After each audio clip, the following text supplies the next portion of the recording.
ए चला माझी काय घेते ना तुम्हाला नव्हतं इकडे.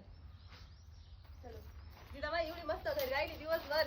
आता इथं भाऊबंधांच्या इथं जायचंय घरभरणीला. तिला म्हणलं चल बाई तिची जरा ओळख पाळख होईल. नाही तर काय तिला माहिती व्हायचे ना कोण तिचे चुलते आहे काके आहे. तिला फक्त हे आणि गावातले दोनच चुलते माहिती तिचे का ग? तिला बाकीचं कोणीच माहित नाही.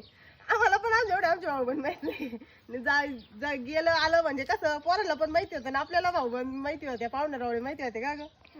तिकडे लांब नव्हतं नेलं तिला. पण आता हे तर जवळ जायचं ना गावातल्या गावात. म्हणलं चल मग जवळ जायचं पण म्हणलं स्कार्फ बांधा आधीच तब्येत नाही बरी. काना नाकाला वारं लागलं का व्हायचा कार्यक्रम अजून. चल आवड बस. येते का थांबती घरी का येते मग तुला तुला यायचं? चालतंय.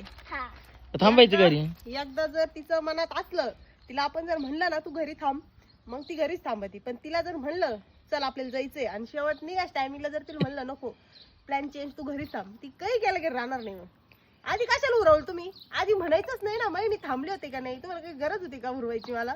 त्याच्यामुळे आम्ही तिला कधी उरवीत नसतो. न्यायचं जरी असलं ना तरी निघायच्या टायमिंगला तिला म्हणत असतो चल तुला पण न्यायचं आवर. म्हणजे कसं आपलं बाकीचं नियोजन बघून वगैरे. बाई आज मी तिथलं कॅनपाट उपटायचं होतं आपल्याला. तर काय करते पाहुणे रावळे पाहणे गरजेचं आहे ना. सगळ्यात महत्वाचं आहे.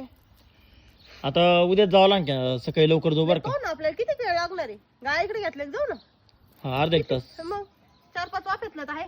टप घेऊन जाऊ. दिदा येते म्हणली. ती मी ती उपटीन ती कॅनपाट नाही उपटणार. नाही ना. चला चल